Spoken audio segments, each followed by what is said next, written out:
You go at WGR Rochester, the sports leader. 95.7 FM and AM 950 WGR Rochester, an Odyssey sports station.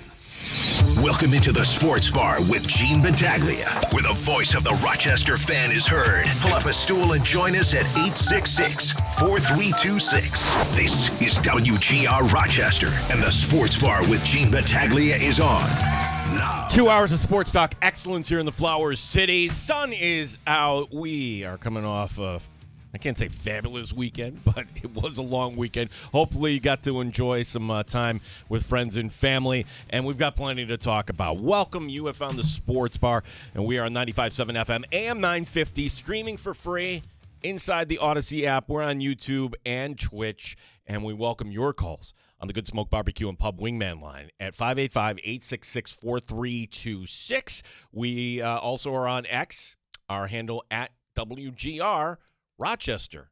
As thank you for joining us here today. It's good to have the band back together. We took Friday off for the long weekend, and if we're going back to Thursday, we did not have Dan DeLorean with us. He took a long weekend, went to Cleveland. He did not go to a Cavs game. I don't even know if the Guardians were in town, but went to go see Bruce, I guess, and just took in a long weekend at a nearby city, which that's always fun, right? And then not here Wednesday, but back on Thursday was you, Schneider. Terrible Take Timmy here. Welcome back. So this is the first time since, what day was that? Last Tuesday. Last Tuesday. We've had the three of us back together here. So, like, hey, this is the time of year where the weather's nice. We all might be taking a little time, but we'll string this together here. Today, where do we start? Well, let me tell you what's coming up on the show. Just one guest today. Had the opportunity to go on Damon Amendolara's podcast, the Sabres in 6, he calls. And, of course, he did the Bill Maddock Bills podcast during the season. So we'll talk a little Bills and Sabres, and I'm sure a little New York Knicks, too.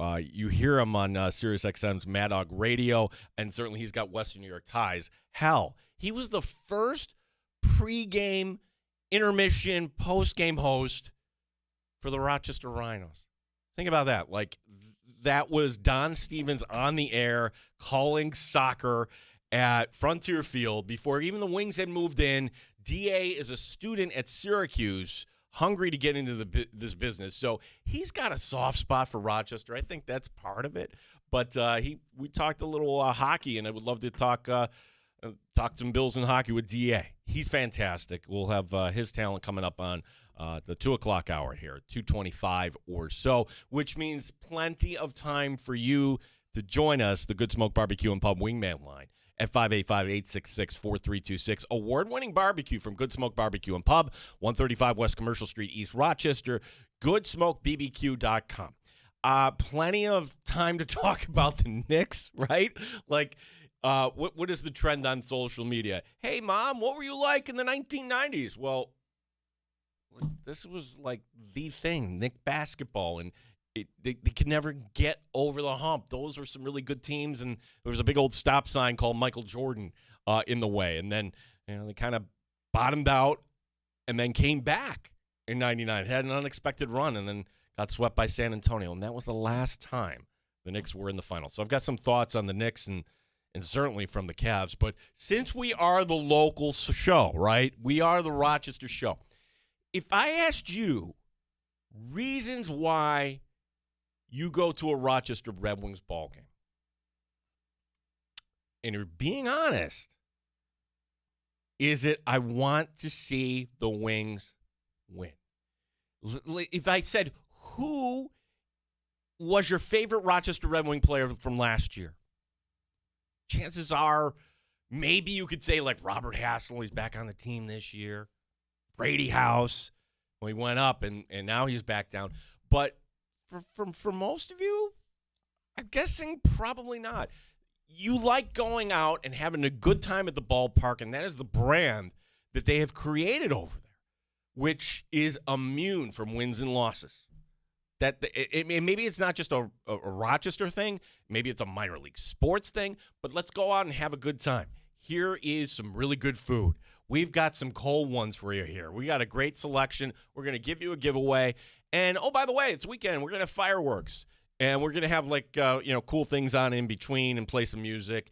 and you're just outside with your kids, and there's enough going on where they're entertained, and you're giving them some cotton candy or ice cream, Dippin' Dots, certainly, or something that a lot of us grew up on.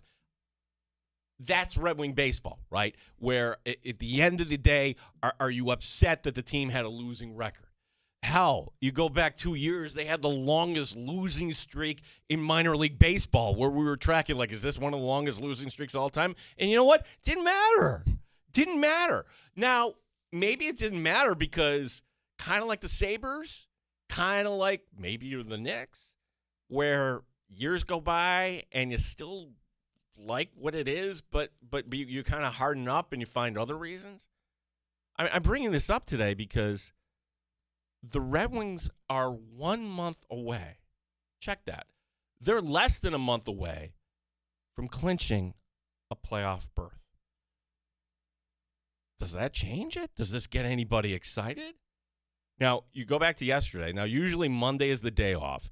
Thank goodness Major League Baseball figured out that, hey, we should actually be playing games on Memorial Day when people are off.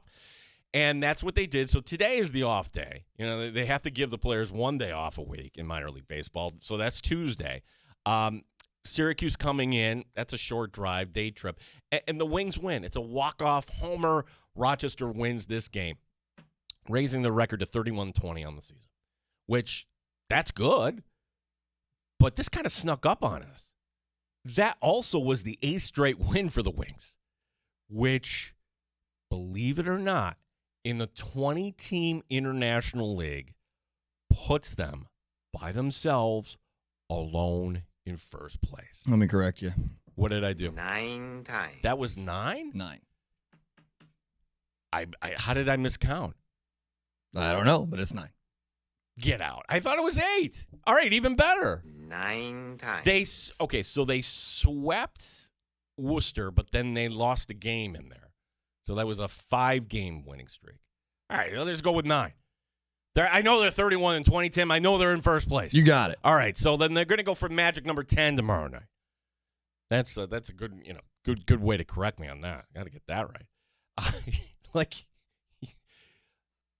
The point is, are people going to come to the ballpark now knowing that, hey, there's a playoff push coming out? You look at the forecast this week, it's exquisite. I feel like we lost Memorial Day weekend, did we not? It felt terrible on Saturday. It called the flag football championships with my friend Andre Fontenette at Gates Chili. It felt like the first week in November. And now finally it feels a little like spring. But to go back to the point of, does this light something inside you? And maybe you didn't even know. Maybe you didn't even know the Red Wings were kind of up to something here on the field. And honestly, like the Nationals farm system, you can go back 2 years, it was as bad as it got. And now it seems like there is some talent here. Now, will the Wings hold on here? The way it works is this, and I don't know why they do it this way. If one team comes out in the first half and one team comes out in the second half, you would think they would actually have like one just 20-team division. They don't. They have the IL East, the IL West, and the Red Wings right now sitting on top of the IL East, but because the two teams in the IL West have the same record, both Memphis and Nashville are 1 game back of Rochester.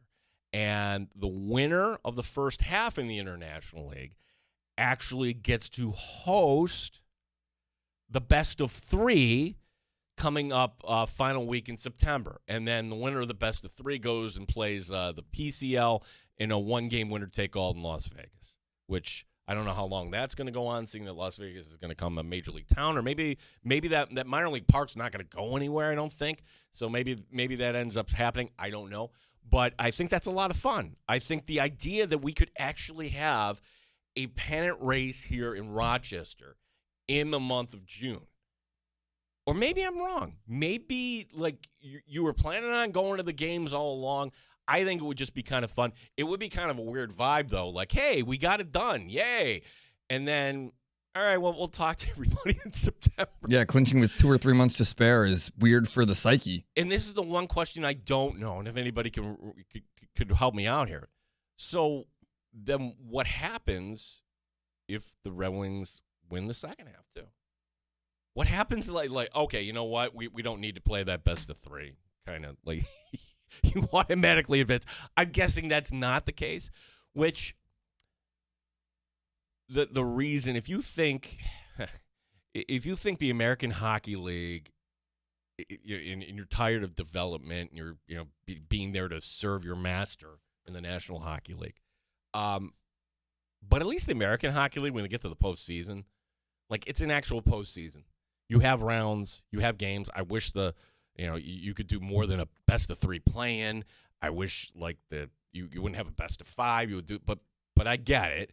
But wouldn't you want your athletes in minor league baseball to have a little bit more of a postseason? Well, probably a couple reasons. One, once we get to the first week in October, that's a roll of the dice, and a lot of these facilities aren't kind of designed like major league facilities, right, in terms of drainage and whatnot. And two, I would just suppose there would be a cost with that too. You are there just to provide a service to the major league team in case of a call-up, and for years, it was always kind of strange how minor league baseball, hey, it's Labor Day weekend, okay, hey, you didn't make the playoffs, see everybody next year. But then the major leagues continue on for another year. Well, you just call up anybody you possibly could. It was a different set of rules for Major League Baseball. That's no longer the case. So I think it's good that we have an extended season into September that might hurt attendance in various markets. And I'm sure numbers in July are much better than they are in September, even though the weather in September here is exquisite. I just want to kind of raise the flag there and just alert everybody like, hey, yeah, you may go to a Red Wing game because your kid, it's Little League night and they have fireworks or there's some sort of cool giveaway. But is this actually going to get you to watch baseball? I know there's a market out there. How do I know this? Go back, a couple of years to Garrett Cole. Garrett Cole, Yankees, shows up. It has nothing to do with fireworks or food or anything like that. It's Garrett Cole. He's out there. And that was a sold-out crowd. Now, yesterday, the Wings did something smart, and this might also be worth a discussion. They put in 10,500 on Memorial Day. Okay, reasons why. Well, I don't know how you rank them. One being Memorial Day, nice weather. Let's go do something fun. Or was it the $5 tickets? Like, you're conditioned to go to a Red Wing game, and like what percentage of people will go to a Red Wing game and just go for the game and nothing more? Like I'm not going to get a hot dog. I'm not going to get a cold one. Sorry, Johnny, you don't get any ice cream. We're just going to go watch the game. We're on a budget here. I've been a baseball guy before, but part of that is the experience. Like I've gone and just watched a baseball game, but I need more. I find it very difficult, and maybe that is a lack of willpower. Maybe, but that's just kind of the culture. And I hate how Conehead has been claimed by Buffalo. No. Conehead started here. Like he's going around and he's yelling. And you don't even have to get out of your chair if you don't want to, right? So like that's also part of it too. It's very difficult. You would think that when I went to before my team went terribly south, went to one Met game. It was the highlight of the spring, right? Hey, the Mets, hey, wow, we're going to win this series from the Pirates, and it's a beautiful day in March, and I'm going to, and they end up losing. But it was probably like the warning sign, like this team isn't really good. But I'm sitting there and like, oh, yeah, Heineken, yeah, absolutely, okay. You would think I would just be the guy that would be satisfied, but that's just kind of the culture of baseball, and it's fine. I would just, if we have Dan Mason on, like, I would love to know if they can do more $5 tickets. Because I talked to a few people I saw last night at trivia, and honestly, that was a big factor for them. They saw the ticket price, and they're on a budget, and they understand, like, all right, I'm going to go in, and I'm going to be spending $20 more or whatever it is on a meal. It's dinner time. When you're talking about the bottom line, that's got to be providing something to the franchise. So we want the Wings to do well. And you want to talk about the 90s, if that's been kind of the theme, and we'll get to the Knicks here in a little bit. 1997. 97 was the last time they won a championship. That was the first year that stadium opened. Well, technically it opened for the Rhinos the year before, but the first year the Red Wings played in there. That's crazy. For a market that loves baseball so much, and, again, we're just there to serve as the master of the Orioles, the Twins, the Nationals.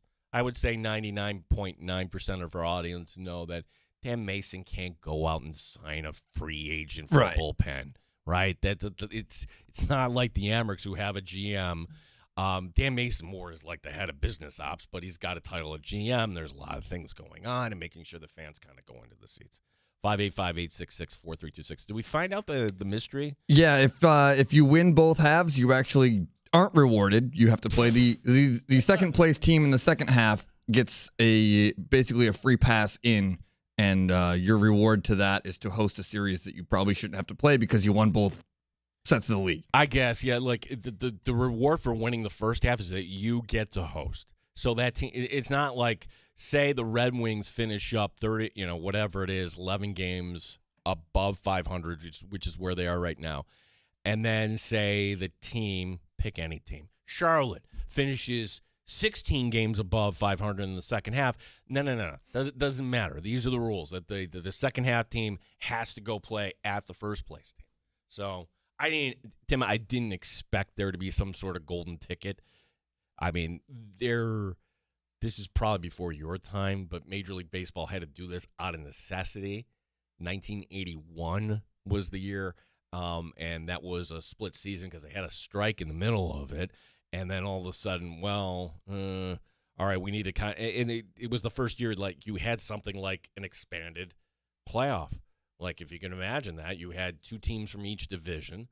And it maybe that kind of planted the seed for something that would come some 20 years later, like what we have today. We actually have 5 teams, 3 divisions, and 2 wild cards.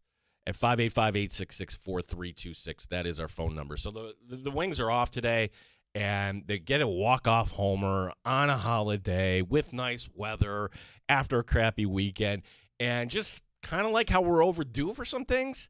We're way overdue for the Sabres, and that was kind of joyful.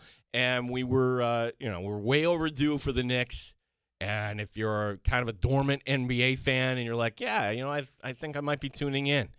I think there'll be a lot of people kind of taking that approach there. Like, the winner here is ABC. ABC. Like, could you ask for a better team to come out, the number one team that has been a market that has been starving? I've got more Knicks thoughts all kind of lined up here. We'll get to all that in just a little bit. Bills OTAs are continuing today, as today is the day that Jim Leonard talking to reporters and just how everything looks great at St. John Fisher and everybody looks great in shorts. This is the time of year where this is the plan and everybody's got an opportunity. So just whenever a player, ask him about Landon Jackson. Hey, Landon Jackson, is a great opportunity, just paraphrasing. Ask him about Dorian Williams. Hey, he's got an opportunity. Everybody looks great. Bradley Chubb, you know what? He's a first-round pick of our defense this year. You would think today after this that the Bills all of a sudden are going to have a top 10 defense, and when you pair that with Josh Allen, Super Bowl, baby. Somehow I don't think it's going to be that simple. We had Greg Rousseau on the show, a couple weeks. And by the way, he is coming to Rochester for his charity softball game on June 7th. I think that there's a lot of optimism that what will he look like in this system? What will Bradley Chubb look like in this system?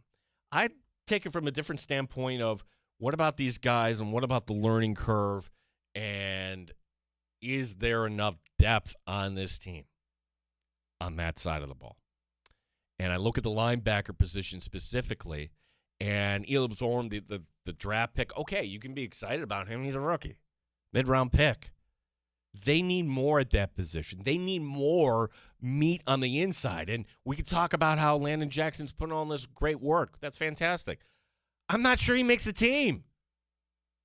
So, to me, there has to be more competition. In theory, everything looks great, but name me a team in the NFL, not name the Arizona Cardinals or New York Jets right now, that the fan base isn't optimistic about. Hell, even the Browns, you could sell Browns fans of, if Watson does what he's supposed to do and we can get a running game, man, this team can scratch out 9, maybe even 10 wins. That's the season. So, I'm not here to rain on the parade of Bills fans. I'm just saying, realistically, still a lot of work to do. Let's talk some Knicks. Let's hear your calls, too, at 585-866-4326. That's the Good Smoke Barbecue and Pub Wingman line. Award-winning barbecue from Good Smoke Barbecue and Pub, 135 West Commercial Street, East Rochester, goodsmokebbq.com. Damon and Mendelara will join us here in hour number 2. Dandalorian back in the house today with Tim Schneider. My name is Gene Battaglia. This is WGR Rochester. So much action.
WGR Rochester Sports Update. Rochester Red Wings have won 9 in a row. They've taken 14 of the last 15, and now they're atop the 20-team International League. Manager Matt Lee Croy says it's a credit to his guys. Just hopefully we continue to play good baseball. They've been working their tails off. The work before the games, it's been elite. It's been challenging, and they've rose to the occasion every day despite the weather. Just happy the way we competed, and we just got to keep, picking each other up when something don't go well. We're there to pick each other up, and that's what we did today. The team is off today. Tomorrow morning, they'll be taking on Syracuse. Bills OTAs continuing today in Orchard Park. Tonight, it's Game 5 between the Spurs and the Thunder, the Western Conference Final. The winner of this best of 7 to face the Knicks in the NBA Finals. Vegas with an opportunity to sweep Colorado. The Golden Knights up 3 games to none. Gene Battaglia in the sports leader, 95.7 FM and AM 950, WGR Rochester.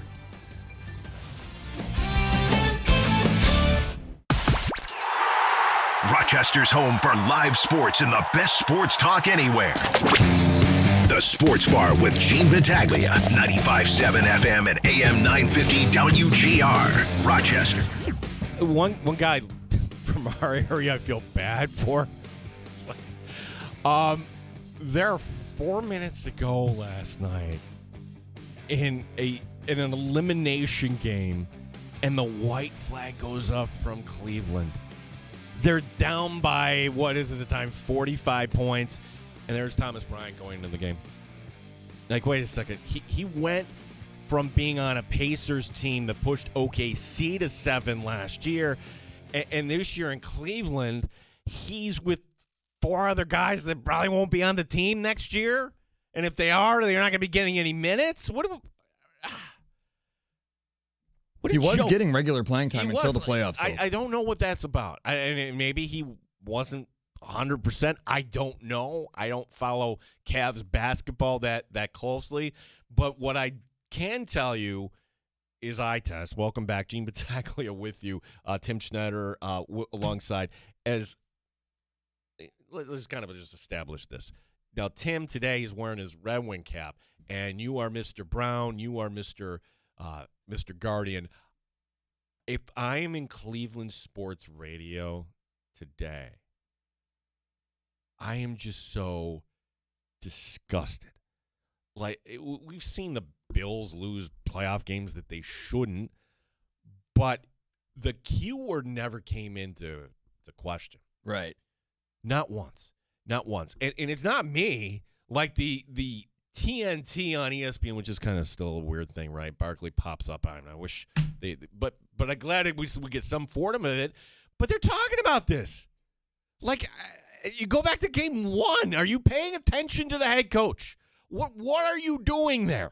And after they lost that game 1, where Brunson just lit up Harden, I'm thinking, no, there's no way they don't win another game in this series. And sure enough, it got worse and worse and worse to the point last night where, okay, normally I'm the guy where, like, all right, don't jinx it. This other team, they're home. They could come back. I'm like, please, they're up at 25. There's 10 minutes to go. This game is over. It was over. But, in a day and age where you can make up your own damn reality, and I'm glad in sports, like, we call people out on this.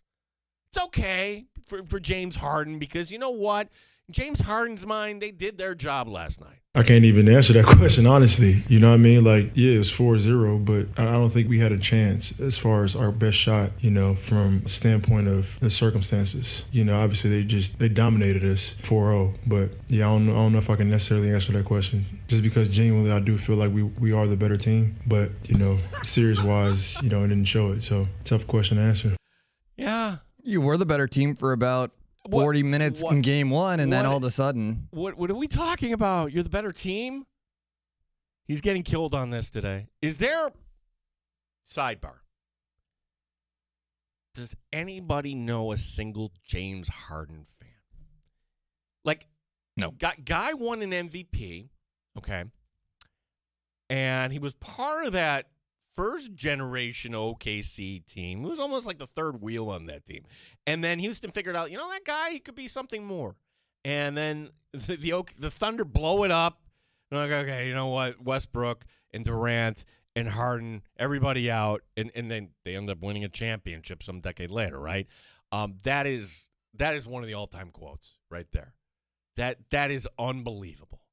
And for me, Harden is the guy that you couldn't get over on Golden State and Houston.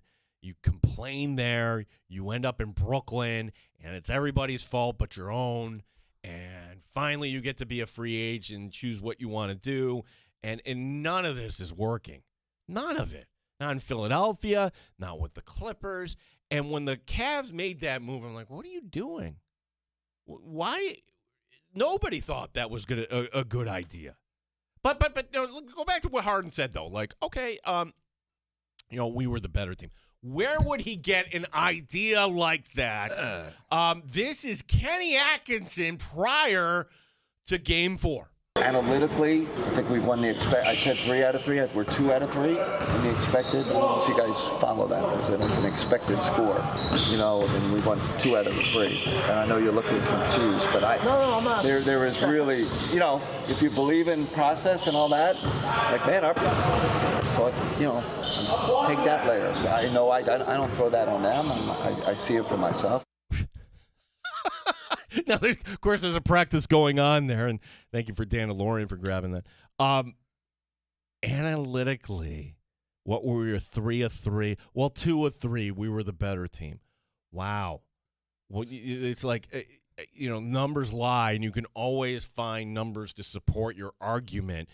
But in sports, in the playoffs, there's only one number that matters. To say expected score analytically, we were supposed to win, and then you didn't win. Then you didn't win. That you makes didn't it even worse. No, like here. Okay, this guy's a moron.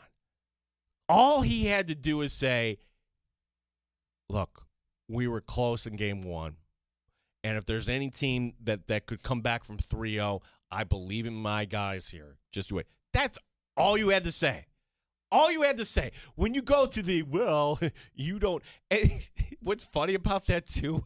Like, there must have been some reporter that gave a WTF look. Like, what are you talking about? He's like, listen back to this. Again, this is Kenny Atkinson making his case. And you could just picture the reporter giving the, what the hell are you talking about? Oh, you look confused. No, he doesn't look confused. Like, you're the one who's confused. Analytically, I think we've won the I said 3 out of 3. We're 2 out of 3 in the expected. I don't know if you guys follow that. There's an expected score, and we won 2 out of the 3. And I know you're looking confused, but no, I'm not. There is really, if you believe in process and all that, like, man, take that layer. I know I don't throw that on them. I see it for myself. You can focus on analytics. You cannot rely on them. Otherwise, you're standing at a podium 25 minutes after a loss, a 37-point loss, saying we're the better team. We're the better team. And meaning it. Yeah, like that's how your players get the idea that we were the better team. Oh, okay. So if the analytics say you actually then why did you lose? Was it your coaching? Was it you not calling a timeout in Game 1? Was it all of America realizing, oh, my gosh, they're going to go right at Harden here again? And they did. And it was comical.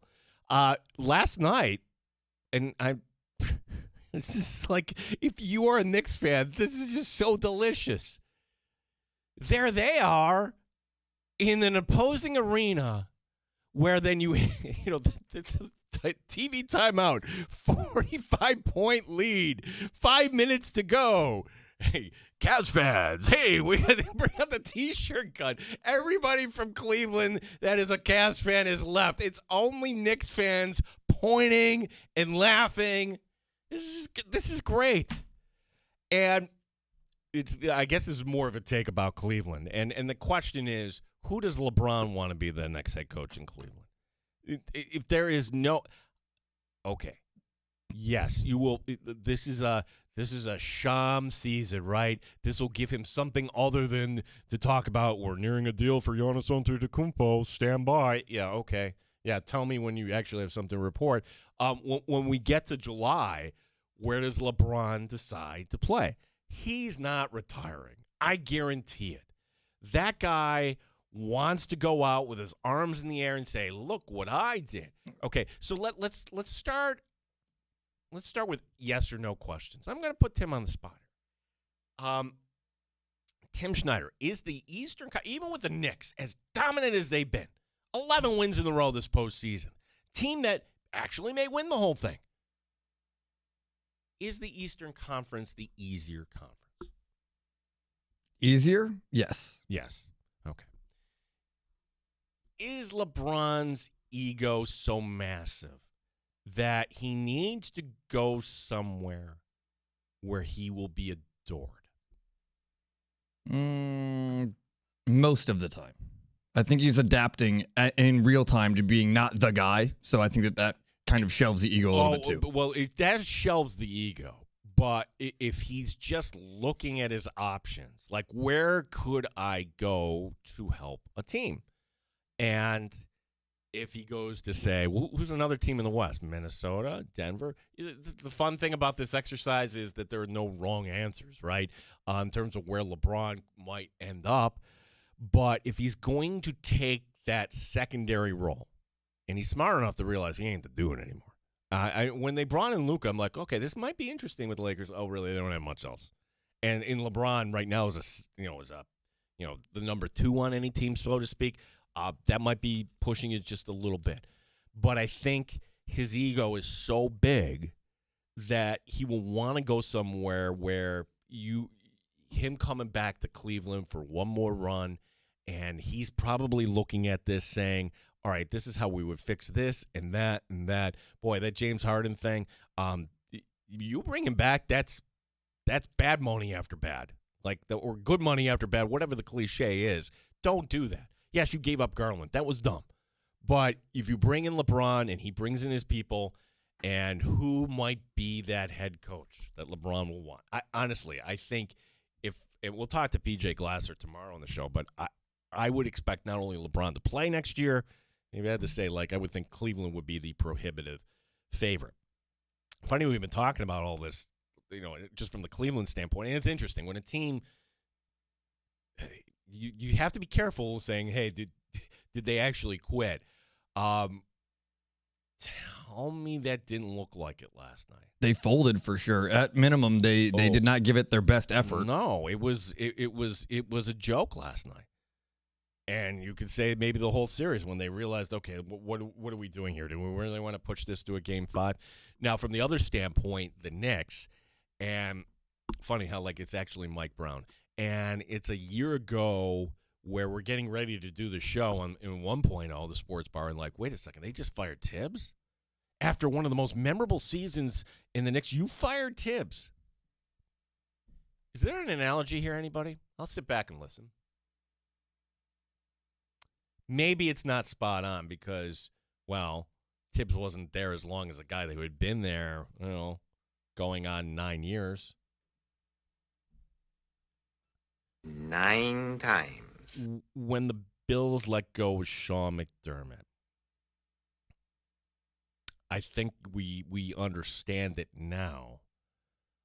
But where you were on Martin Luther King Day when that happened, if you're a Bills fan, that is one of those moments where you'll remember where you were when you were looking at the phone or who broke the news to you or whatever it was. For me, it was just simply coming out of the gym. That sounds like a humble brag. Coming out of somewhere and looking at my phone, and there I see, okay, isn't that always one of the things where you see all these texts okay, what did I do? What happened? What did I miss? Ah! Oh, my gosh! No! And then you're not believing it. And then you kind of think about it. I don't think that was a reaction last year in New York. People were pissed. And I think part of that was because of Dolan. James Dolan is an owner. All right. For the fan base, for the people in New York, hell, for myself as a Knicks fan, I want the team to win. I don't want that owner to win. He's a bad guy. Silver spoon, out of touch, petty, vindictive. Anybody remember Charles Oakley? He was the first guy that came up with, as you're walking into MSG, facial recognition. And then the face would recognize that you work for a law firm that we're currently in litigation against. You're not allowed in. That's James Dolan. But I'm just here to watch the game. No, sorry, you're not here. So this is the Knicks owner. Right. And like the idea that he is going to be the guy that if the Knicks end up pulling this off, will be at the podium. Look, that's the part where we just all kind of plug our noses. Because he'll think it's about him. He'll think it's like, I made this move. In reality, it was Leon Rose, sticking his neck out, doing that, letting go of tips. Hey, that is a factor. And I don't think I'm talking out of both sides of my mouth when I say this, where in hockey, I think it's a big deal. When you have a long layoff, as Carolina did, you can't tell me that wasn't a factor. I'm going to take one victory lap here. I said Montreal would win, and they did in game one. And now all of a sudden Montreal is behind in this series. And that series probably is going to go along. I think that layoff hurts in hockey. Whereas in the NBA, does it really hurt that much? They rest their guys on purpose all the time. Right, it doesn't. It would be just kind of like you don't need the rhythm. You don't need the ice time. Like the NBA, like NHL, you need rhythm. That's why they have morning skates. That's why, like, Jaromir Jagr in his later days was not only morning skates, he'd skate twice a day. Like, you really have to stay on top of it. For basketball, it's not so much in that sport. Like, sure, you get your morning shoot around, and as long as you're feeling good about yourself, I think the rest will help the Knicks in this regard. Who do I want? It's funny how OKC went from this fun story to, okay, stop the flopping. Now we're done with this. And then you realize, wait, what are they doing with a team in the first place? That should be the Sonics. Well, because OKC has an owner that really wanted a team for his hometown. And David Stern wasn't brave enough to stand up to him, bought the Sonics under false pretense, never got an arena deal done, and all of a sudden, voila, team is in Oklahoma City. Now, could we have somebody do that for us in Rochester someday? Probably not. Oklahoma City, one of the smallest markets in the NBA. It's 1.5 million people. We're just a little over 1 million, and sure, we could expand the radius to Syracuse and Buffalo, but, man, kind of makes me a little jealous, right? They had somebody like that do that for their hometown. But I think, okay, you won your championship, and SGA is really good. Give me Wembanyama. Like, the common theme here you're going to hear from Knicks fans is, I don't care as long as it's you know who ABC's rooting for? They're rooting for that guy. Wembanyama is so good, Tim. Here's my take. Because, we're like one month away from, all right, what's the next thing we're on to? Hey, we actually have aliens living amongst us, right? Here are the reports. Here are aliens and, like, all this stuff about aliens. I just see this coming.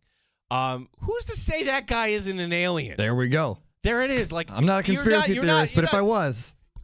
In the history of sports, has there ever been somebody that you looked at and that looks like nothing I've ever seen before in comparison? A Monstar from Space Jam. Oh, it's like, right. Like, that doesn't look real. Well, Josh Allen. No, we've had good quarterbacks. We've had, like, players in baseball throw 100 miles an hour. We've had big sluggers. And sure, when something new comes along like a Shohei Ohtani, I'm telling you, that looks different. Men that size aren't supposed to handle a ball like that. And also, he's only in year 2. So, of course, he lands in San Antonio, right? From a television standpoint, that's what I would think the NBA would want. In a season with load management and teams tanking, and what do we do about this? And the NHL starting to gain a little ground on us. If all of a sudden we ended up with a Carolina-Vegas NHL final going up against Wembanyama against the Knicks, I know we're in the hockey bubble here in Western New York, and we would watch both. But the country would just go, they would tune that out and let me watch this. And if you think that everybody would be pro-Knicks, guess what? A lot of people hate New York. New York is the big evil empire. Like, let's root for and that's what would make it interesting too. So sign me up for that. And if it ends up being OKC, fine with that too. I can't believe that the Knicks actually marched to an NBA championship final the way they did. Almost got over my skis there, Tim. I'm already marking it down, baby. Feels Parade, everything else. By the way, if there's a Game 7, they release the dates. And, hey, NHL, you can do this, actually. Hey, here are our dates so you can plan. What a novel concept. That makes too much sense. No, NHL postseason schedule. When do the Sabres open up against Boston? Oh, well, it might be in 2 days from now, but we'll let you know. Oh, okay. We know the schedule. Game 1 will be in the Western Conference, and it will be on Wednesday of next week, June 3rd. If it gets to Game 7, that'll be on June 19th. It's a Friday, which part of me surprised that they did that. Maybe it's because Arena. Maybe it's because of the CBA. But Friday night and Saturday night are not the TV nights. I would have thought they would have stretched that out. Bam. Father's Day. Because, well, there's a lot of history with that, right? Anybody remember Jordan crying on Father's Day the year after he lost his dad? How many, you can remember, I'm sure, a Father's Day where you're watching the NBA Final. And this time around, well, it's not going to be happening because they're going to wrap it up on the 19th. I'm bringing up the 19th because this is official. Awesome. I know what we're talking about. Yes. We are throwing out the first pitch at the Wings game against Toledo. Perfect. And by we, I will be throwing this out. But you are, and Dan Lorian says he's in. I'm assuming you're in too. Going to be 100% in. Yeah. And I don't know why they think this is a good idea, but they're handing me the mic. So I don't know what that's all about. The mic is fine. The baseball is scary. The baseball's scary. And I have a few friends that are going to go, and they're going to openly root against me. Try to, can I throw it into the dirt? Now, I shouldn't say this out loud. I know a high school, Spencerport, that their field you can go anytime and move the turf. I'm going to go practice them. I'm going to go practice, that first pitch because I think that's important, especially if I can't do it from the rubber. But you got to, get the ball over the plate. You got it. And it can't be just a little lob, yay. You got to get it within range. You got to get it within range. It's got to have a little bit of zip. So there has to be some style points. Or you can sell yourself like Emmanuel Classe and just throw it into the dirt. You can make some money doing that. Well, I could, but I don't think there's any Vegas odds. And if this goes, I don't want to embarrass the sports bar by doing that, right? We are the sports show. But the cool thing about this is that the Red Wings have agreed we're going to be giving away some tickets. And think about this, too, because when this first kind of came about, okay, the Wings are winning, they're winning. We get back after a long weekend and they're in first place.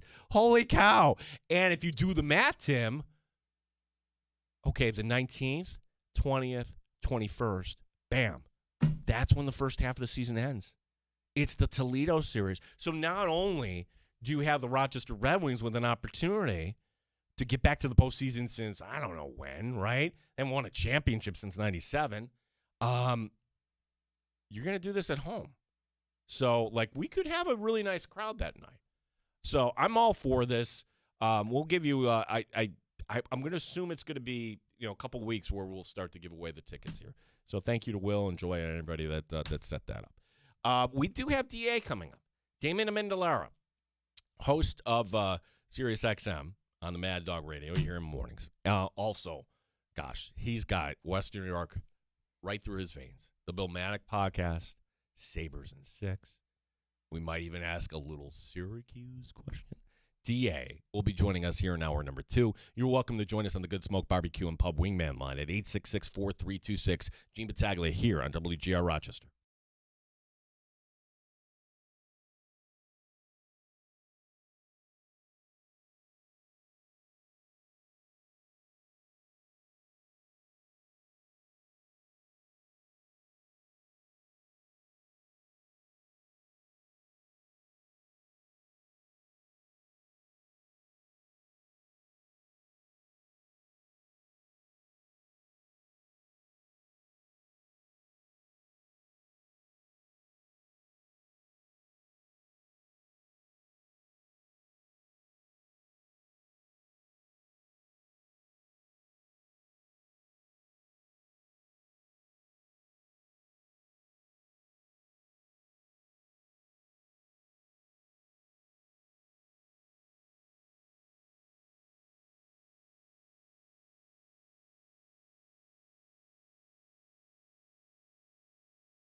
The Sports Bar with Gene Battaglia on the Sports Leader, 95.7 FM and AM 950 WGR, Rochester. Shout out to local lacrosse fans here and our teams here. Syracuse, getting back to where they should. I think that if there is a sport that the Orange, with the history in our area, Jim Brown, they should always be a perennial contender, and getting into the Final Four this year, something that I think is certainly that's the expectation, right?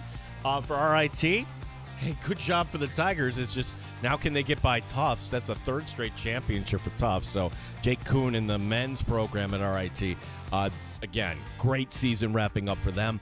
My question is, I feel like that's it. Lacrosse seems to be like a kind of a northern sport.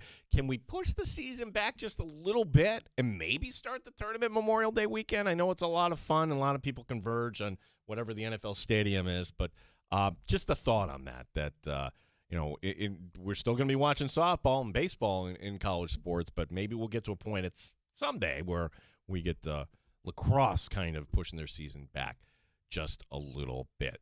So we haven't had the three of us here together, Dan DeLorean, myself, and also time for his terrible take. It's now time for Terrible Time Timmy's Terrible Take of the Day on WGR Rochester. WGR Rochester.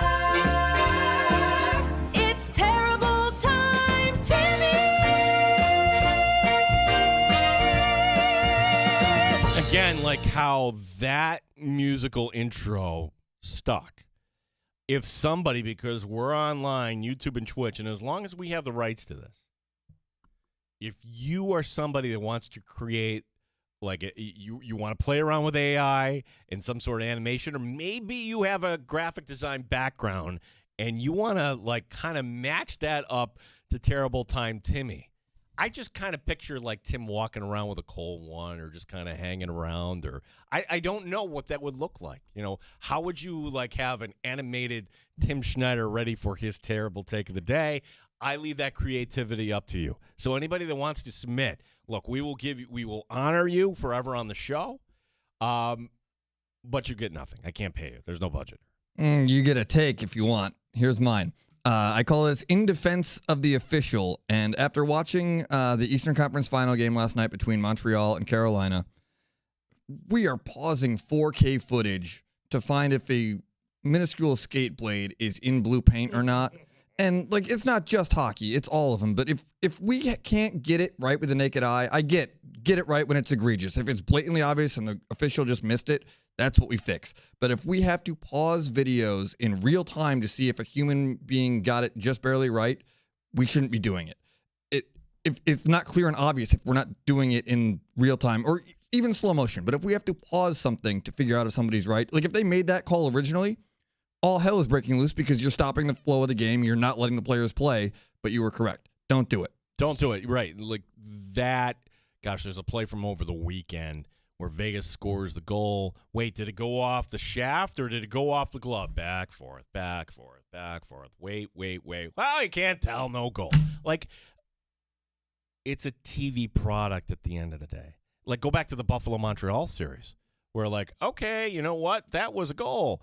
Oh, wait, was this goaltender interference? And then, Tim, that took 20 minutes between the two. 17 minutes real time for something that took 15 seconds to look at, and that was with the naked eye.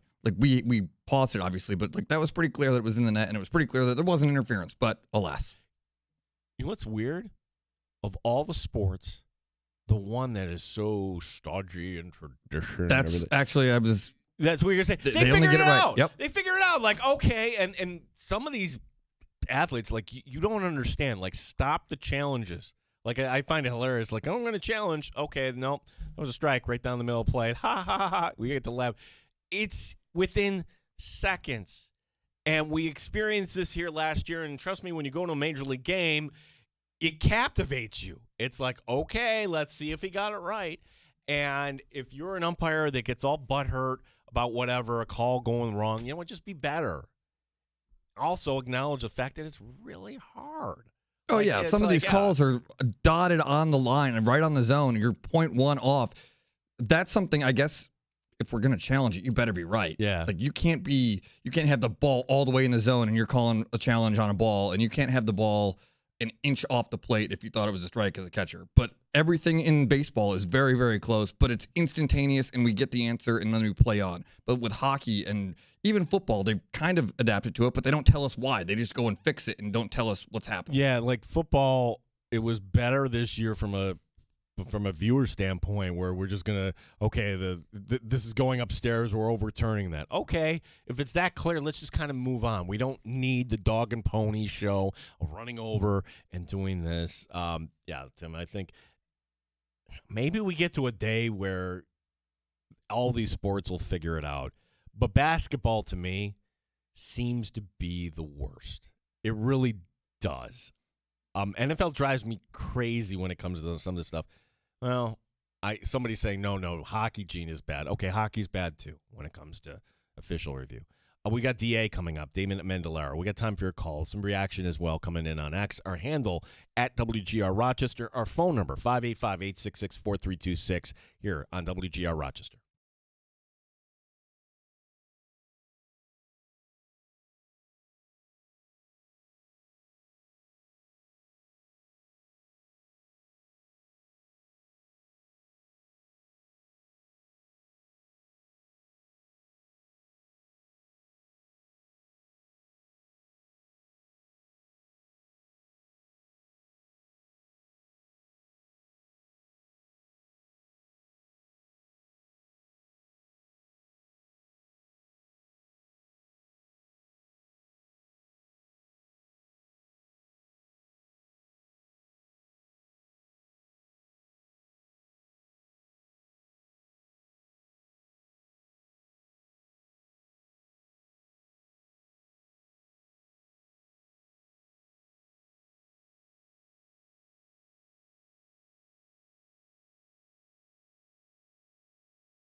To Rochester and everywhere you go at WGR Rochester, the sports leader. 95.7 FM and AM 950 WGR Rochester, an Odyssey sports station. WGR Rochester, sports update. After a long weekend, it's back to work for the Buffalo Bills. OTAs continuing. The new defensive coordinator is Jim Leonhard. You get to OTAs, you finally get to see it on the field and put it together a little bit and work through some of the issues and see how comfortable, right? It's easy in a meeting setting or in a walkthrough setting to feel comfortable, but to get on the field and really get a sense of what they understand and how fast and how well they can execute it, that's the most exciting part right now. We will talk some Bills and Sabres coming up later this hour. Damon Amendolara, the DA show, will join us here.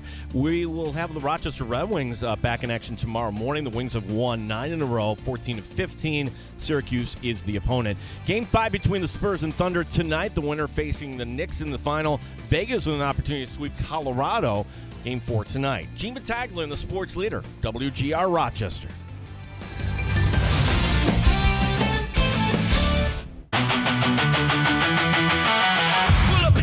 Stay for a while, you're in the sports bar on WGR. Grab a drink, hang your coke, it's sports talk. Live from Western New York. It's a master show. 9 times better than your typical host. 9 times. Gene and Tim have takes much harder than most. No one cares when you're out. Sabres! Bills! Americans! Red Wings and Nighthawks! Sports bar!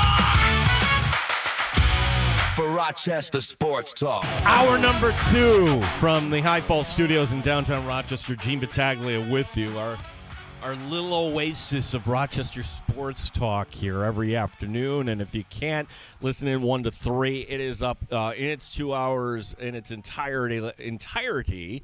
Thanks to Dan DeLorean. You can just download the app, the Odyssey app, listen back in the rewind feature at your convenience, or if you just want to listen to an interview or a segment here or there, the interview you want to check out is the one we have coming up in a little bit.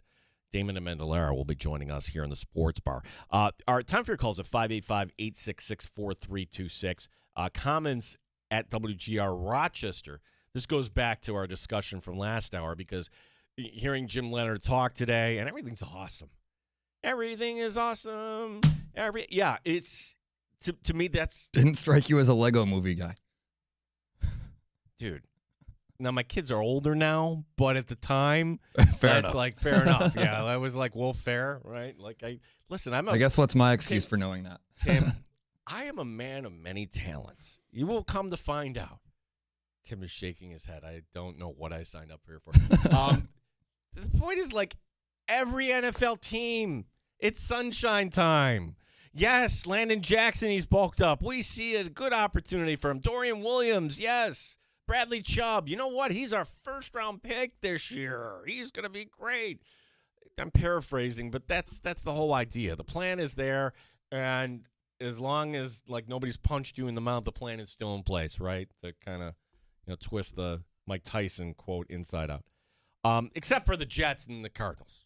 I think those two fan bases right now, you're like, well, all right, can we just not embarrass ourselves? Well, you don't have a quarterback. Chris writing in, one of the OGs of the sports bar. I think the Miami Dolphins fans have zero hope in their team this year. Oh, Chris, I would agree with you from the outside. It's not going very far. But do you know Dolphin? Malik Willis. No. You don't understand, Gene. Malik Willis. And they're going to have a competent offense and some building blocks. You know what? If we split in the division and we'll sweep the Jets, we could take one from Miami. You know what? We'll take one from Buffalo. 4-2 in the division. We're a playoff team. That's how Dolphin fans thinking right now. It is. I swear to you. If you're a Dolphin fan right now, you're thinking, we were only in the postseason not that long ago. We have pieces on this team. We've got one of the best running backs in the game today. I look at that roster and I'm thinking, holy cats, there's not much there. And for Malik Willis, hey, you got paid.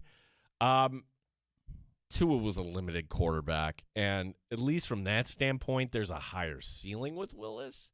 It also could go terribly wrong. This team might be picking top 5 next year. So, even Dolphin fan right now, They should have no hope. They but should they have. They should have no hope whatsoever. So there's that.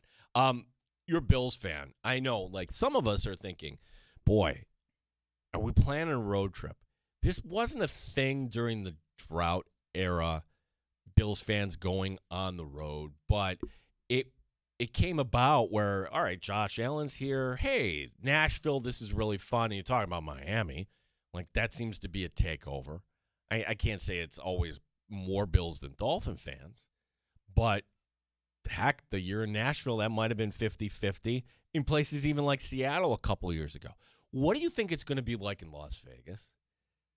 Talking with a friend of the show, saw him over the weekend, Andre Fontenette. He's the head coach at Gates Charlie Football, and he's a big Raider fan. And he's got friends that are Bills fans. And everybody knows, all right, Bills in Vegas, let's go. And Andre would be just going there as the Raider fan in the group. But then, October 19th, and for high school football, it's not going to work. And for a lot of people, it may work, but it's not as ideal as, say, I don't know, around the holiday time or something like that. But let me just kind of throw this out there because I don't think this is anything that is crossed anybody's mind, but not that Vegas needs any more help with tourism. Sure, you'll read the stories every once in a while that maybe numbers are down for whatever reason. But if you're Vegas, wouldn't you want two schedules to line up? Has this crossed anybody's mind yet? That what if the chances are that somehow the Buffalo Sabres open up that month and there's going to be kind of a West Coast swing and they'll be in Vegas the same time that the Buffalo Bills are? I mean, the odds of that, what would be the odds? Well, just divide the number of weeks during the season, number of games. Yeah, what 3%, 5%? Not a great chance. And also, we have to consider this year it's going to be a longer season. I think the NHL season's too long. There isn't a sport where, hey, here's our product in the regular season, and here's our product in the postseason. Whoa, give me the latter one, the postseason. Right, because if you played like that the whole season, you're going to burn yourself out, and you don't have enough depth. So, okay, but the geniuses thought, you know what, let's add 2 extra games here. Okay, great, because that's what everybody was asking for. But if you see the opportunity to make more money, knock yourself out. So that first weekend in October, we will have meaningful hockey, meaning regular season hockey. I just wondering, like, when do the Sabres actually go to Vegas? And maybe you're somebody that, all right, I'd like to make a trip for the Bills, but it's too darn expensive. Could we do it a different way? And for the Sabres, you're looking at this and you're thinking, well, when does hockey play? It's played there in the winter months. When do you want to get out of town? You want to get out of town in the winter months. Let's be honest. I love the area, but who wouldn't love a trip down to South Beach to see the Sabres playing Sunrise? Or maybe it's Tampa. Like, it'd be fun to kind of start doing your homework on this right now when the schedule comes out in July. Like, what are the most more ready, easily accessible markets in the NHL where you can get tickets on the secondary market and you wouldn't have to pay through the nose? Maybe that's Dallas. Maybe you've always wanted to see, the square where one of the worst incidents in our country happened. Like, there are other markets you could go to. Personally, like me, I wouldn't mind going up to but you'd be paying a lot of money going to Montreal. Now, Dandelion is a huge Sens fan. Tickets are pretty easy in Ottawa. And you don't realize this, but Ottawa is a pretty easy drive, too. It really is. You're going up 81, cross the border, and another hour, and you're right there. So it's not that far drive. But to me, it would be kind of fun just to see, all right, when the Sabre schedule comes out, will you have more Sabre fans going on the road this year? Will that in any way impact Bills fans? I'm curious to see how the vibe in the new stadium, too, because it is one storyline that where you just kind of skip over. Like, there's actually going to be 10,000 less people at every Bills game this year. Like, and those 10,000 people are probably the 10,000 people that were right at the end there. All right, we kind of moved on. Like, it's the idea that, my gosh, the Bills went from one of the biggest stadiums in the NFL to one of the smallest in terms of capacity. Well, those 10,000 people, they weren't getting in for free. wasn't trade or anything like that. Wasn't being comped. That doesn't exist in the NFL. They're going to have money to spend other places. So maybe, in a weird way, the people with Terry Pagula understood, like, all right, maybe you can't go to afford Bills season tickets anymore. But can you afford this Sabre ticket package? Can you afford this lacrosse package? I'm not going to mention the team that they have in Buffalo because I can't stand them. The team that plays in orange. Ah, yes. Yeah, it's familiar, but I won't say them either because you won't. I won't. No. In solidarity with you. That's it. I feel like, would people hear if I said to the Nighthawks, this is what I want to do, road trip, but we're going to show up in Buffalo as Nighthawk fans, just Rochesterians, rowdy Rochesterians, ready to take them on. Would that go over well? Would we be asking for trouble? I don't know. I've done this when I was in my younger years, like gone to Bills games on the road in the Meadowlands specifically. But not that I was a coward or anything. I just thought I was playing it smart. Like, okay, I'm going, but I'm just dressing in normal street clothes. The A-team. Like, I'm keeping myself there. I don't want any problems. How do we get on this topic? The idea that you're going to have more disposable income. For some a section of the Bills fan base that normally would be at the game, that how many people won't make it to a game this year just because there's less inventory? I would think a lot. 585-866-4326. DA is coming up here in a few minutes here. Couple of thoughts here. One being, one thing that's not special anymore, and you know how I know this? Because it actually happened yesterday. We had a no-hitter in baseball yesterday. It was Houston, 3 guys combined for the no-hitter against the Rangers. And to me, it's just not special. It isn't. I guess it's worthy of, hey, Houston beat Texas, and it was a no-hitter. In Major League history, there have been 327 no-hitters. There have been 336 cycles. What's more exciting? Is it the no-hitter? Or is it the cycle? Is it the idea that you're paying attention and you realize, wow, all this guy needs is a double here, and we could see something rare? Probably is the no-hitter, because if you're going in person, like, oh my gosh, this is it. I mean, the answer really is the perfect game. We've only had 24 perfect games in Major League Baseball history. And the last one, I'm guessing you might not remember. Yankee fans don't want to remember this. Yes, I do remember, but he should not be remembered. No, something's wrong with Domingo Germán. And they said it was alcohol, and he just kind of went away. And I did a little digging on this today, but then I'm like, no, I don't really want to go down the rabbit hole. But how did we get from perfect game for Domingo Germán in 2023 to, all right, then you're with the Pirates, and now you're in a Mexican league? I guess the same reason, like, whenever Trevor Bauer's name comes up, I'm like, whoa. No, like, that gets to a point, like, okay, maybe you could still throw a baseball, but a lot of other guys can too.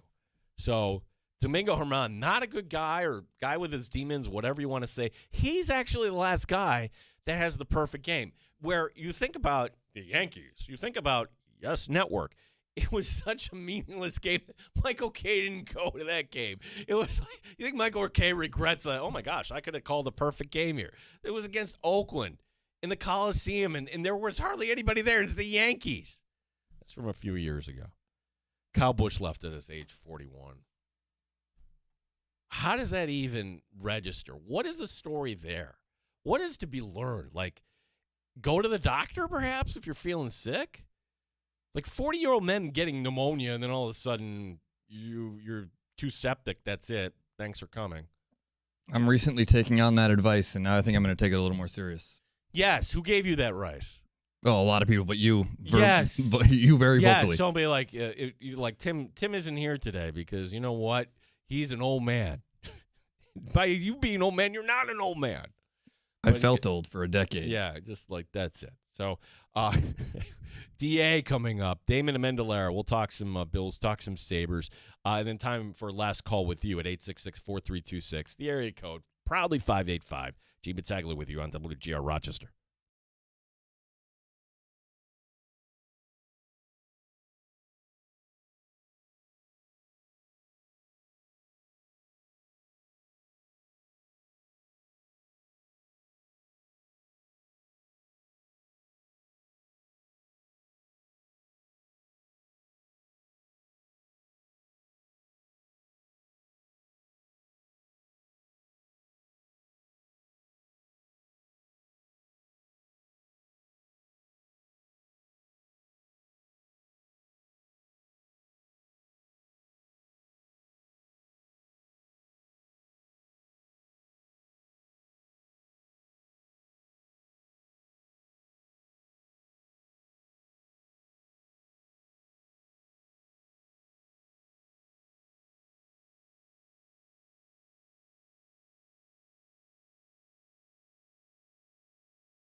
Odyssey Rochester, the owners of this radio station, are looking for you. Call Mike Johnson at 585-423-2946. Odyssey is an equal opportunity employer. WGR Rochester Sports Update. Well, look who is in first place of the 20-team International League, the Rochester Red Wings, who have won 9 in a row, 14 of their last 15.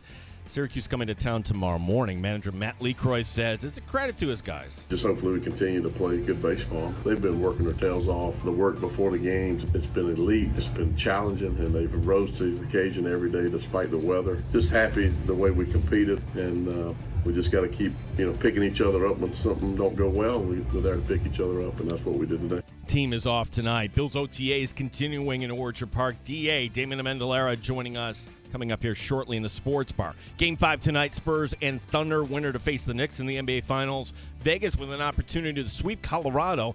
Golden Knights are up 3-0. Gene Battaglia in the Sports Leader, WGR Rochester.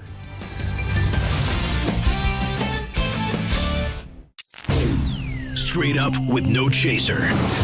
You're in the Sports Bar with Gene Battaglia on the Sports Leader, 95.7 FM and AM 950 WGR, Rochester. Kind of relatable story for anybody who goes after a particular job. Welcome back. DA will be coming up here in a little bit here. The name Bill Rosinski is somebody I've heard of, but if I had to place, okay, where is he in the sports world? I couldn't tell you. But as it turns out, he's former Carolina Panthers play-by-play guy. Spent some time with the Saints, and he's doing work, right? 72. Still wants to get after it. Not ready to retire, right? And one of these rare jobs opened up, the Baltimore Ravens play-by-play job. And as everyone has to post, they post the job. And Bill Rosinski applies. His agent calls out. And Bill Rosinski gets back the standard rejection email. At this time, we've decided to pursue other candidates whose background and experience are more closely aligned with the requirements at the position. Which, okay, that in itself is pretty funny. Like, all right, yeah, I've called NFL games for 2 other teams in this league, but, and the point is, like, there's probably not hundreds, thousands of applicants, and if no one is walking your tape, your demo into the proper decision maker, you're just getting the standard rejection letter. So, and since that point, there's been over 2 million views to this for Bill Rosinski on social media, which probably more than he ever kind of bargained for. And look, I hope hopefully he gets a job in the NFL someday, and it's good for a laugh. Joining us on the show right now. Always appreciate his insight. During the football season, the Bill Maddock podcast, kind of chronicling the year that was at Highmark, the last one at the old rock pile. And then Sabres in 6, which DA joining us, Damon Amendolara. Damon, thanks for your time. And it's just, you look back at this, when did it kind of click in your head, like, wait a second, the Sabres story actually may end up being something? Damon, thanks for your time today. How are you? Anytime, Gene. It's been great to connect with you as well the last couple of weeks and talk some Sabres on my YouTube channel. And it was last year, actually, when they hit the drought again. And I really felt like I wanted to say something about Buffalo sports fans and Buffalo hockey fans and Western New York hockey fans, because I went to school at Syracuse. My roommate, Brett, was a hardcore Sabres fan. He was from Western New York. And he would watch all of the games every night on Empire Sports in our dorm room. And I roomed with him for 3 years. So I heard all of those seasons of Hasek. 99 was right in the middle of that when they went to the Cup final. And so I knew how diehard that region is for hockey. And I just wanted to kind of do something on my radio show and on YouTube about how the hockey fan deserved better than what the organization was delivering year after year after year. And so this year, when it started out bad again, I was about to do the same thing in December, and then it kind of flipped. And I said, well, let me kind of see how this goes. And who knows, maybe it won't be as bad as it was last year or the previous years. And the steam picked up. And then I started talking about that on the radio and started kind of chronicling that. And then by the time we got to the 8-7 and the lightning clashes and clinching the division and all of that, I said, oh, my goodness, this is the best case scenario where nobody saw it coming, and yet the entire city, which has been a wonderful hockey region forever, can finally feel seen again. They finally feel the juice, the vibes again.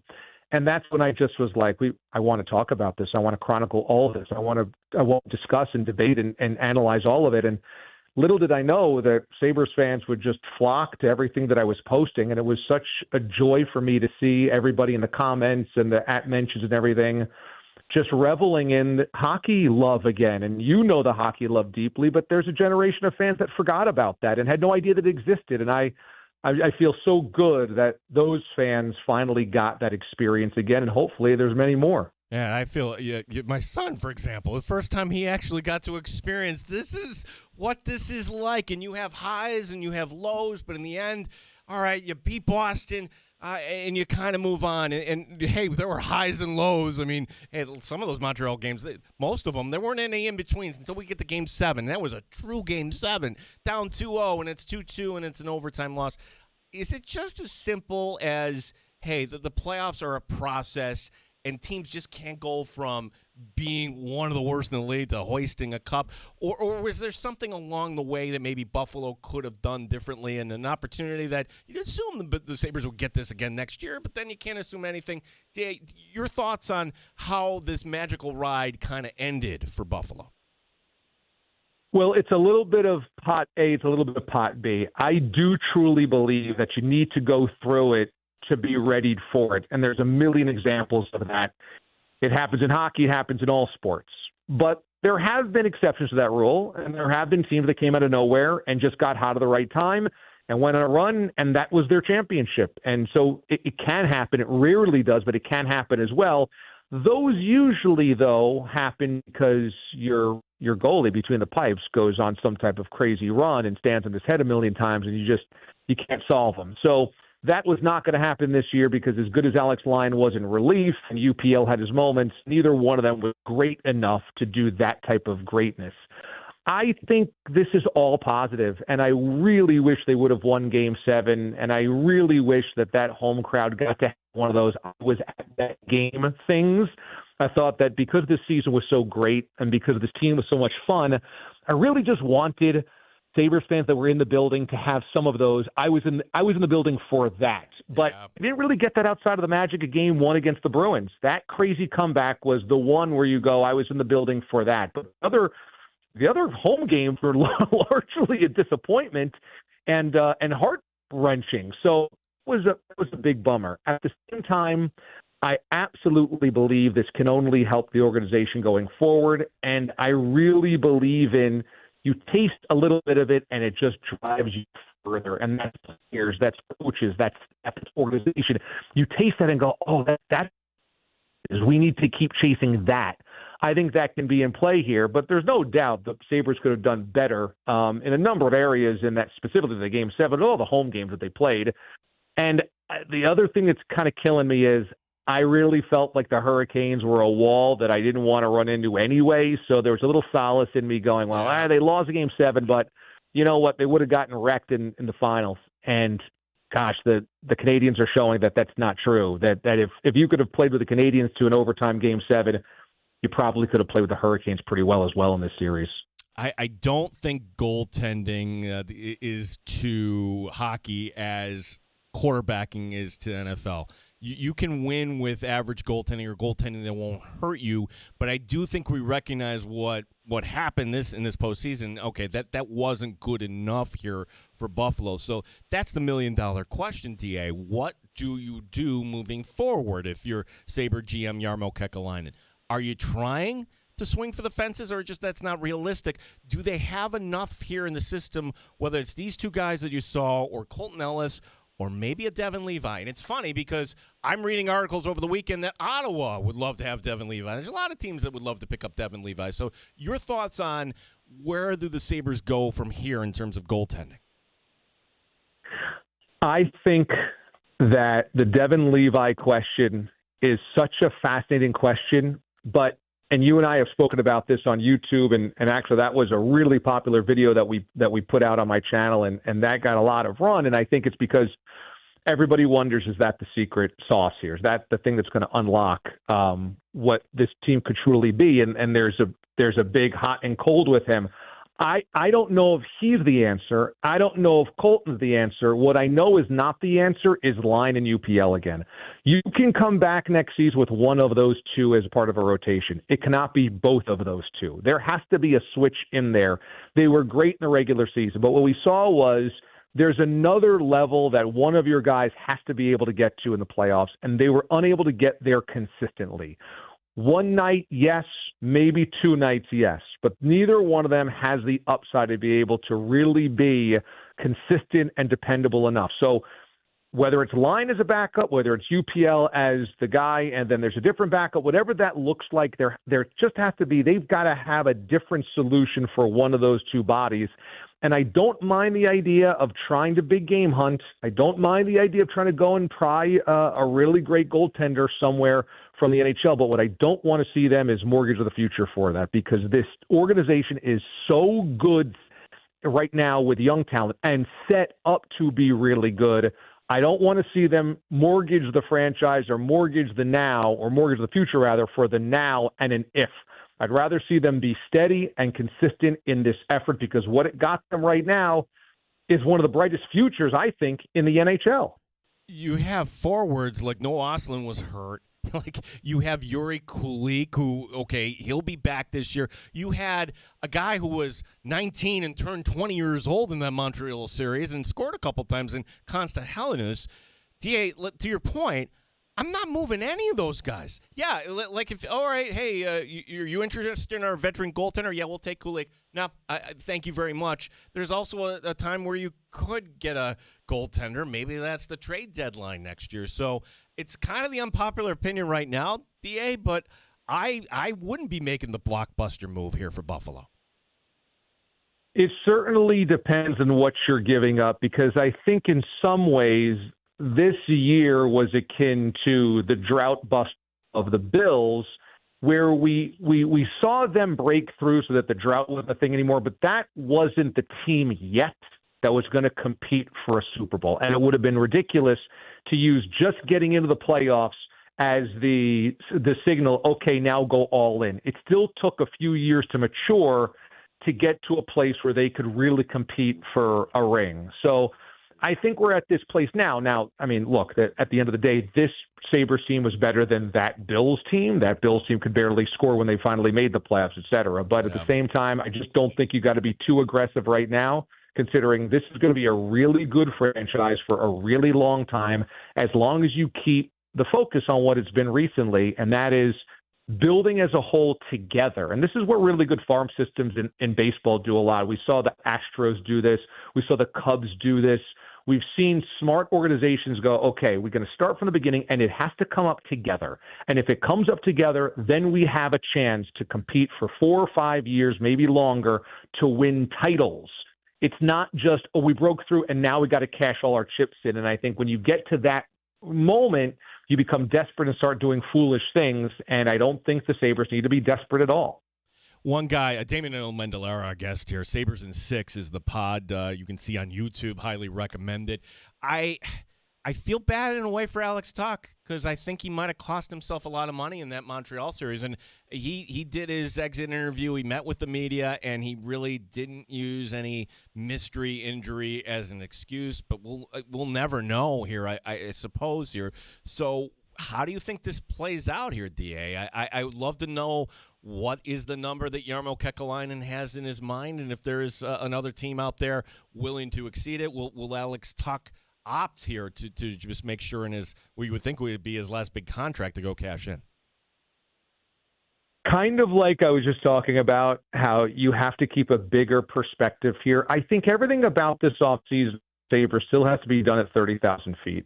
And once you start getting into the here, the now, the do this, because we're this close, I think you start losing it. If this was a veteran team, they're at the end of the rope, and you got to go all in, you got to make a move or two, the different story. That's not the case. It's the exact opposite. So I think the 30,000-foot view that I would take is Tuck was really good in the regular season. It was really an important part of what they were this year. Keep that in mind. You're right. He probably cost himself money. And if he comes into these negotiations and it's over a barrel that you've got to overpay him, that's not have this group of young guys. It would be better if Alex Tuck was on the roster. We're talking to DA here, fighting through the phone connection, but I think we'll be okay here, DA. A few more for you here. The Bills. It was an offseason where, all right, you bring in a Bradley Chubb, DJ Moore. Is that enough? It's May heading to June, and the sun is out here, and everybody's feeling great here. But this team still has very high expectations. Your thoughts here overall on the offseason for the Buffalo Bills as they're heading into a new stadium here? Well, the biggest thing is not even a roster thing. It's a coaching thing, and it's whether Joe Brady is able to maximize what his quarterback is and what his offense is. And it has to be great. That's the only way that we see whether that hire is validated. It has to be great. It doesn't have to be very good. It doesn't have to be good. It has to be great. And if Joe Brady gets a great offense and a great quarterback season and a great unlocking of the true potential of one of the best players in the NFL at his apex right now, then the hire was the right hire. The promotion was the right promotion. I think it's less about roster construct right now, and it's more about that. Because if the Bills are going to be a Super Bowl team, it has to run through Josh being the greatest version of himself. Doesn't mean the rest of the team doesn't matter, because we saw what it meant to have a solid defense and good receivers and a good ground game and all of that. All those things matter, but they matter less than whether the coaching fit works. And I'm optimistic. I am optimistic. And I think, and I said this back in January, the disappointment that was across Western New York and Bills Mafia was understandable because of the way they arrived at getting to Joe Brady. But I don't think that it was the wrong guy that they arrived at necessarily. It was the process of getting there, and it was messy, and it was clunky, and it was ugly. In terms of the roster itself, you know, it would have been nice to see maybe one or two more difference makers on defense. I think we've all been waiting for that for a while now from Brandon Beane and company. Again, some of the names that you mentioned, Bradley Chubb, et cetera, are good. I don't know if they're true game wreckers and ever will be. But the draft class is important. The fit is important. And more importantly than anything, it's an organization that has to feel there is something different. It has to feel something new and different because things had stagnated with Sean McDermott. And I think had they run it back the way it was, there would have been another vibe of, well, is it really our time? Will it ever be our time? That's why I think there was so much emotion after that Denver loss. It kind of broke the locker room because it was like, if it's not now, then maybe it's never for us. And I think changing that idea that no, this is different, so thus it can be our time, that's messaging, that's culture, that's vibe, and that's what Joe Brady is entailed with. And that, to me, is the most important thing. Because I just think when you have the quarterback in place the way that it is, and most of the parts in place to be one of the best teams in football, which they do again, now it's less about the fit at the back end of the roster and more about what the best players on your team do and believe when it matters most. Last one for you, DA, because even up here upstate, Western New York, people are excited about the Knicks. Now, here's today's fun fact, right? First time the Knicks were in the NBA Finals, the year is 1951. They lose in 7 games to the Rochester Royals. So that's our little corner of the world in terms of sports history here. That the Royals were up 3-0 in that series. They lose the next 3, and then they win Game 7. The Knicks this time, you know, it all looks well and good, but they're like, oh, well, that was Philadelphia, and that was a Cleveland team that quit. What kind of chance do you give them against whoever this is coming out of the West? They're going to be very difficult. Yeah, I give them a chance, and I would not have said that before the playoffs began. I have said all season long that this is a San Antonio or Thunder inevitability. I thought that was going to be your Western Conference Finals. Most people did, and I just thought that winner was the de facto NBA champion. And I would say that the last two series have changed my mind from I still think the West champ deserves to be favored. I don't think it's a runaway and it's a non-starter anymore. I don't think that the Knicks don't stand a chance. And the reason that I say that is because they have found a way to operate at their highest level. I did not expect that with Mike Brown. I did not expect that with this roster the last couple of seasons. I thought there was always a ceiling, always a limit.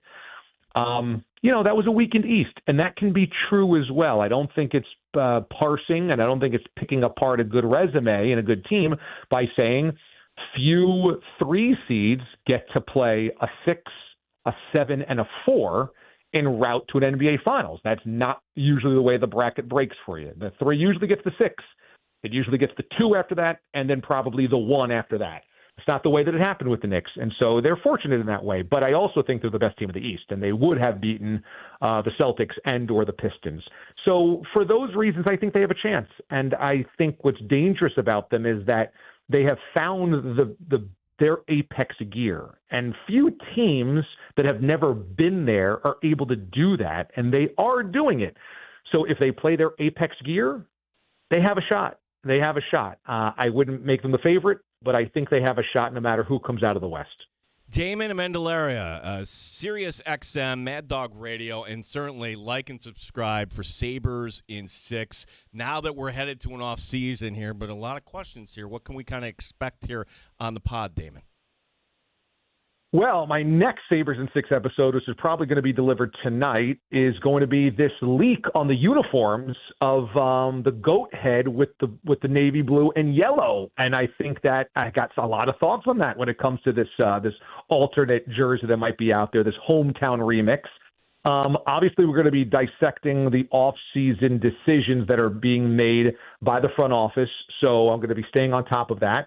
And it's now Bills off season. So I've got a video coming up this week looking at this schedule week by week.